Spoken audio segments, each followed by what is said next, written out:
ایک صاحب نے سوال کیا دوران نماز اگر کوئی چیز کاٹ لے، سانپ، بچھو، چونٹی وغیرہ، تو کیا کرنا چاہیے؟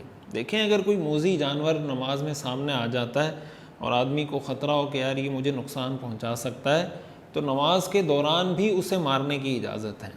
یعنی اگر نماز کے دوران آپ کے ہاتھ میں کوئی چھڑی آ سکتی ہے، کوئی ایسی چیز آ سکتی ہے جس سے پکڑ کے آپ اس کو مار دیں، تو نماز کے دوران بھی مار سکتے ہیں. لیکن اگر نماز کے ساتھ ساتھ آپ کے لیے نماز کو کنٹینیو کرنا مشکل ہو تو ایسی صورت میں نماز توڑ سکتے ہیں، اور نماز توڑ کر آپ دوبارہ جب فارغ ہو جائیں تو نماز پڑھ لیں.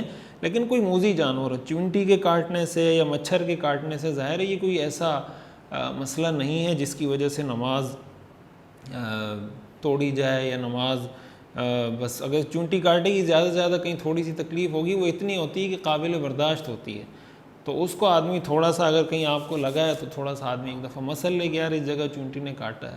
لیکن کوئی موذی جانور ہے جسے آپ نے لکھا ہے سانپ، بچھو وغیرہ، تو ایسی صورت میں نماز کے دوران اگر اس کو مارا جا سکتا ہے نماز کے دوران بھی مار سکتے ہیں. حدیث میں اس کی اجازت ہے، اسودین کے بارے میں حدیث میں آتا ہے. اور اگر عمل کثیر اس کے لیے کرنا پڑے تو اس کا حل پھر یہ ہے کہ نماز توڑ دیں، اس کو ماریں موذی جانور کو، پھر نماز دوبارہ پڑھ لیں.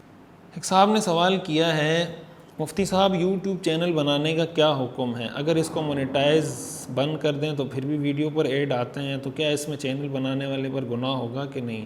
تفصیل سے جواب دیں، شکریہ. دیکھیں یوٹیوب چینل کی مونیٹائزیشن کے حوالے سے اس میں کافی غور کرتا رہا ہوں، پڑھتا رہا ہوں، اور میں نے اس سے پہلے تقریباً کوئی 3-4 سال پہلے اس میں نے ایک کلپ بھی ریکارڈ کروایا تھا.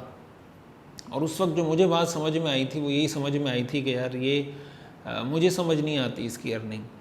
اس کے بعد پھر جامعۃ الرشید میں اس پر ایک استفتاء جمع ہوا اور اس پر تفصیلی غور و فکر ہوا، تفصیلی غور و خوض ہوا، اور اس کا ایک تفصیلی فتویٰ جامعۃ الرشید سے جاری ہوا ہے. آپ حضرات میں سے کوئی بھی اگر دیکھنا چاہے، جامعۃ الرشید کی دارالافتاء کی ویب سائٹ ہے المفتیonline.com کے نام سے، تو اس پر آپ جا کے سرچ کر سکتے ہیں. اس پر رابطہ نمبر وغیرہ بھی دارالافتاء کے لکھے ہوئے ہیں.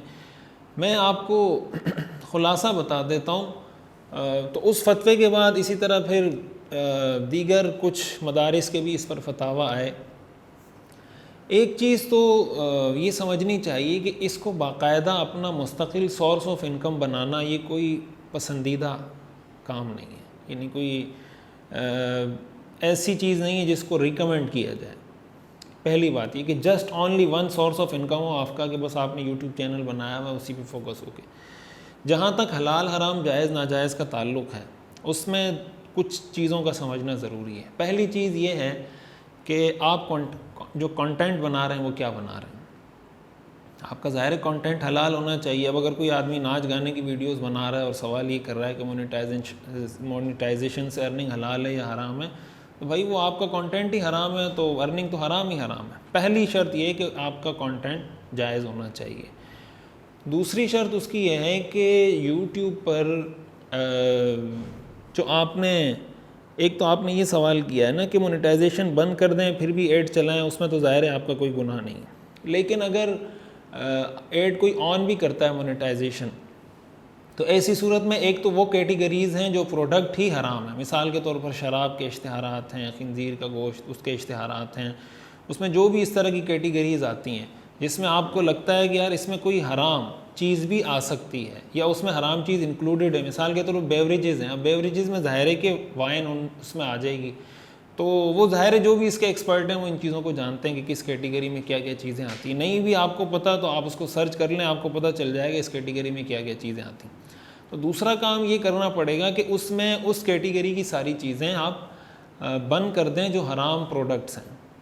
تیسرے نمبر پر وہ چیزیں ظاہر ہے ان چیزوں کے اشتہارات رہ جائیں گے جو جائز پروڈکٹ ہیں. مثال کے طور پر شیمپو ہے، ٹوتھ پیسٹ ہے، یا کوئی موبائل ہے، یا کوئی کیمرہ ہے، یا فیس بک کا اشتہار آ رہا ہے، یا واٹس ایپ کا اشتہار آ رہا ہے، جو اشتہارات مختلف آ رہے ہوتے ہیں. تو اب چونکہ وہ جو پروڈکٹ ہے اٹ سیلف وہ ایک جائز پروڈکٹ کی تشہیر آپ کے سامنے کی جا رہی ہے. مثال کے طور پر شیمپو کی تشہیر کی جا رہی ہے، صابن کی تشہیر کی جا رہی ہے، لیکن اس میں ایک ایلیمنٹ یہ ہوتا ہے کہ اس میں لڑکی کی تصویر آ رہی ہوتی ہے، اس میں میوزک آ رہا ہوتا ہے. تو یہ ایک اس میں ظاہر ہے کہ ایک ایسا ایلیمنٹ ہے جو ایک پریشان کن ایلیمنٹ ہے. اس میں آپ یہ اس کا طریقہ کار اختیار کر سکتے ہیں کہ ایک فیصدی حصہ آپ متعین کر لیں کہ بھائی جتنی پروڈکٹ کے اشتہارات آئے ہیں، مثلا 1000 روپے آپ کی انکم ہوئی ہے، تو آپ یہ طے کر لیں کہ بھائی 10%، 15%، ایک محتاط اندازے کے مطابق کہ اتنی رقم میں صدقہ کروں گا.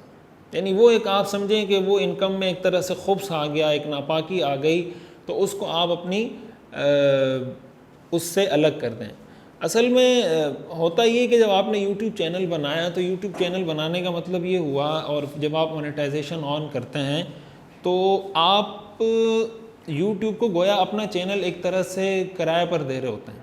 یعنی آپ کی جو سپیس ہے یا آپ کا جو بھی ایک ورچوئل پراپرٹی ہے آپ کی، آپ اس کو ایڈورٹائزمنٹ کے لیے دے رہے ہوتے ہیں کہ بھئی آپ میری پراپرٹی پر یا میرے چینل پہ آپ اشتہار لگا سکتے ہیں. اور یہ جو ناجائز تصویروں کے ساتھ کوئی اشتہار آ رہا ہے تو ظاہر ہے کہ یہ اس گوگل نے جس کمپنی سے اشتہار لیا یا گوگل کی طرف سے وہ چیزیں آ رہی ہیں، وہ آپ کی طرف سے نہیں آ رہی ہوتی. تو اس لیے علی الاطلاق اس انکم کو حرام نہیں کہا جا سکتا.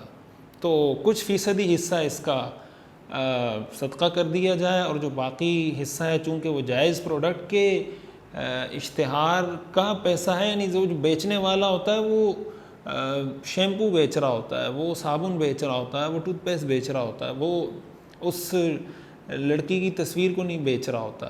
یہ غلط ہے، ناجائز ہے، حرام ہے. لیکن میرے عرض کرنے کا مقصد یہ ہے کہ جس مقصد کے لیے وہ اشتہار چلایا جا رہا ہوتا ہے وہ پروڈکٹ ہوتی ہے.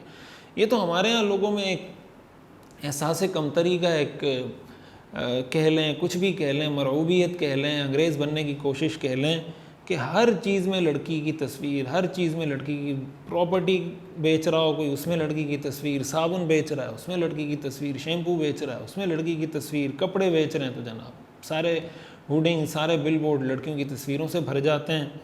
حالانکہ دنیا میں آپ کو ایسے بڑے بڑے برانڈز ملیں گے جن کی پروڈکٹ کی تشہیر میں آپ کو کوئی تصویر نہیں ملے گی.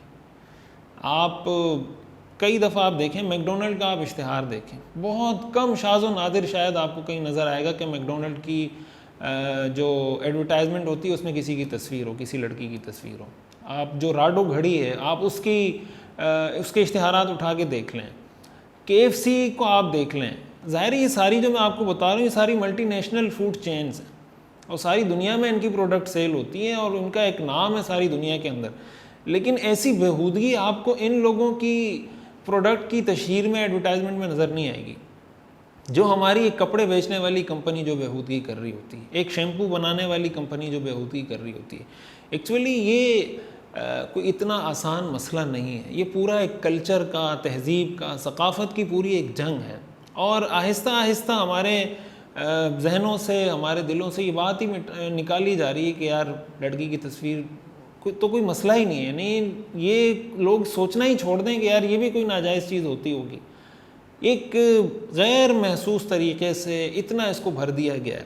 تو اس کے حوالے سے اپنی کوشش ضرور کرنی چاہیے. کم از کم اپنے معاشرے میں، اپنے ملک میں ہم یہ کوشش کر سکتے ہیں. جو کمپنیاں اس طرح کی پروڈکٹ کی اس طرح غیر شرعی طریقے سے تشہیر کرتی ہیں، کنزیومر تو ظاہر دنیا کی ایک بڑی پاور ہے، آپ یوز نہیں کریں گے ان کی پروڈکٹ تو کس کو بیچیں گے؟ تو جب کنزیومر ہی نہیں چاہتا کہ بھائی اس کی پروڈکٹ میں یہ چیزیں آئیں تو وہ کیوں دکھا رہے ہیں؟ اس کا مطلب وہ کوئی اور ایجنڈا ہے اس کے پیچھے. تو اس پر ہمیں آواز اٹھانی چاہیے، اس پر ہمیں احتجاج کرنا چاہیے. تو یہ ساری تفصیلیں جو میں نے آپ کو بتائی ہیں، اور جو آپ نے سوال کیا ہے کہ اگر ایڈ بند کر دیتے ہیں تو ایسی صورت میں اگر ویڈیو اس پہ کوئی ایڈ چلتا بھی ہے تو اس میں تو ظاہر ہے کوئی مسئلہ آپ کو نہیں ہے.